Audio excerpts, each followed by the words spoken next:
वडोदरा शहर में अब राजनीतिक तनाव जो है वो खुलेआम सामने आ रहा है। दरअसल इस मामले को लेकर वडोदरा महानगर पालिका के एक अधिकारी के ऊपर कांग्रेस पार्टी की ओर से गंभीर आरोप भी लगाए जा रहे हैं। दरअसल पालिका की कचहरी पर कांग्रेस के कार्यकरों की ओर से आज आरोप लगाए गए हैं कि असिस्टेंट म्युनिसिपल कमिश्नर सुरेश तुवर जो है वो भारतीय जनता पार्टी के साथ मिलकर काम कर रहे हैं। कांग्रेसी अग्रणियों का ये कहना है कि शहर में जहां जहां भी भारतीय जनता पार्टी के होर्डिंग्स लगे हुए हैं या फिर सड़क पर झंडे लगे हुए हैं वो खुलेआम देखने मिल रहे हैं, वहां पर कॉरपोरेशन प्रशासन जो है वो ध्यान नहीं दे रहा है। लेकिन जब भी कांग्रेस कोई कार्यक्रम करता है तो वहां पर तुरंत ही अतिक्रमण शाखा हरकत में आ जाती है, बैनर झंडे सब कुछ हटा दिया जाता है। इसी के साथ कांग्रेस पार्टी की ओर से ये भी कहा गया है कि 24 मार्च को कारेलीबाग के अनाविल भवन पर कांग्रेस का ओबीसी सम्मेलन आयोजित हुआ था। इस दौरान भी ऐसा ही हुआ था, कार्यक्रम चालू था, लेकिन उसके बावजूद भी पालिका की अतिक्रमण शाखा की टीम वहां पर पहुंची, कांग्रेस के झंडे हटा दिए, जिसके बाद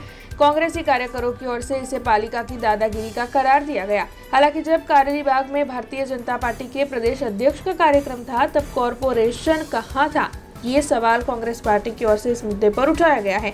इसी विरोध के दौरान वार्ड नंबर 7 के कांग्रेस प्रमुख राजेश भट्टनी, शहर कांग्रेस के खजांची निर्मल ठक्कर और कार्यकर्ता दीक्षित राणा की ओर से ये कहा गया है कि कॉरपोरेशन के कई अधिकारी भाजपा के इशारे पर काम कर रहे हैं, जो लोकशाही के लिए काफी खतरनाक बात है। तब कांग्रेस पार्टी की ओर से इस मामले में निष्पक्ष जांच की मांग इस वक्त उठाई जा रही है। 2-3 દિવસ પહેલા અમારો ઓબીસી ડિપાર્ટમેન્ટનો પ્રોગ્રામ હતો અનાવિલ ભવનમાં, અને અમે પ્રોગ્રામના આગલા દિવસે અમે ઝંડા અને ખેસો અને સર્કલો શણગારેલા. અમારા પ્રદેશ પ્રમુખ આવવાના હતા, અમારા ઓબીસી ચેરમેન આવવાના હતા.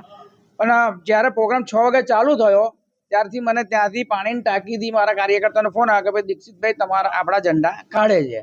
એટલે મેં તાત્કાલિક ત્યાં જઈ સ્થળ પર જઈ અને પેલા લોકોને દબાણવાળાની ટીમની જે ગાડી આવી છે એમને રોક્યા. કે ભાઈ કોણા કહેવાથી આવ્યો છે? મને કે તુવેરભાઈ સાહેબે કહ્યું છે. એટલે મેં સાહેબને ત્યાંથી ફોન કર્યો. મેં કહ્યું સાહેબ હજુ તો પ્રોગ્રામ પત્યો નથી, તમે શા કારણે આ બધા ઝંડાને કાઢવા મૂકો છો?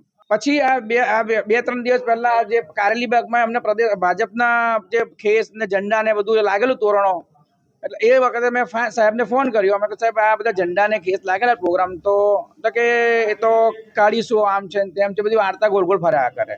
અમે વોર્ડ નંબર 7 કારેલીબાગ હરણી રોડ એરિયામાંથી કોંગ્રેસના કાર્યકરો અહીંયા આગળ સુરેશ તુવર સાહેબને આવેદન આપવા માટે આવ્યા છે. ભારતીય જનતા પાર્ટીનો 2 કે 3 દિવસ પહેલાં કારેલીબાગ સ્વામિનારાયણ ટેમ્પલમાં એટલે કાર્યક્રમ હતો. સ્વાભાવિક છે, એમનો કાર્યક્રમ હોય એટલે બધા રોડ પર એમના ઝંડાને ફ્લેગો લાગે, એની સામે અમને કોઈ વાંધો નથી. પણ અમારો ઓબીસી સેલનો જ્યારે કાર્યક્રમ કારેલીબાગ અનાવિલ ભુવન ખાતે હતો, 8:30 હજી કાર્યક્રમ ચાલુ હતો. 9 વાગે અમારા ઝંડા ઉતારવા માટે આ કોર્પોરેશનની ટીમ જાણે ભાજપના ખેસ પહેરીને ભાજપના પગારથી આ કોર્પોરેશન ચાલતી હોય એમ ઉતારવા આવી ગયા.